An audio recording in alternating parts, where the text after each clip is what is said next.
Studio Ghibli అనేది జపాన్కు చెందిన ప్రముఖ యానిమేషన్ స్టూడియో. ఇది రూపొందించిన యానిమేటెడ్ సినిమాలు ప్రపంచవ్యాప్తంగా అభిమానులను సంపాదించాయి. జిబ్లీ స్టైల్ ఇమేజెస్ ను షేర్ చేయడం నేటి యువతకు కొత్త క్రియేటివ్ ఫ్లెక్సింగ్. ముఖ్యంగా సినీ సెలబ్రిటీలు, రాజకీయ ప్రముఖులు ఈ ట్రెండ్ ను విపరీతంగా ఫాలో అవుతున్నారు. భారత ప్రధాని నరేంద్ర మోదీ, బాలీవుడ్ బిగ్ బి అమితాబ్ బచ్చన్ వంటి సెలబ్రిటీలు కూడా ఈ ట్రెండ్ లో చేరారు.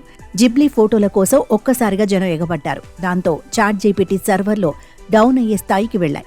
మొదట ఈ ఫీచర్ను ఫ్రీగానే అందించారు. కానీ అధిక డిమాండ్ రావడంతో ఓపెన్ ఏఐ రోజుకు 3 మాత్రమే ఫ్రీగా క్రియేట్ చేసేలా లిమిట్ పెట్టారు. చాట్ జీపీటీ ప్లస్ వంటి సబ్స్క్రిప్షన్ తీసుకున్న వారికి ఎలాంటి పరిమితులు లేకుండా అందుబాటులో ఉంచింది. మరి ఏఐ ద్వారా పర్సనల్ ఫోటోలు మార్పు చెందించేందుకు అప్లోడ్ చేయటం ఎంతవరకు సురక్షితం? యూజర్లు అందించే ఫోటోలను ఆధారంగా చేసుకుని ఓపెన్ ఏఐ కార్టూన్ కానీ ఇతర ఫీచర్లలోకి మార్పులు చేస్తాయి. అంటే మన ఫోటోల సమాచారం ఓపెన్ ఏఐ వద్ద సేఫ్ అయ్యే ఉంటుంది కదా.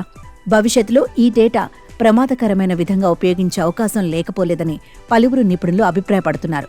Fake profile creation, deep fake వీడియోల తయారీ, బ్లాక్ మెయిల్ వంటి సమస్యలకు కారణమయ్యే అవకాశం ఉంది. కొన్ని సంస్థలు వినియోగదారుల అనుమతి లేకుండానే ఫోటోలను భద్రపరిచే అవకాశం ఉందని హెచ్చరిస్తున్నారు.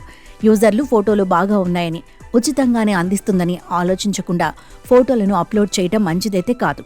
ఏఐ చాట్బాట్స్ ఫోటోలను భద్రపరిచే విధానాల గురించి తెలుసుకోవడం అవసరం. ప్రైవసీ పాలసీలను చదవాలి.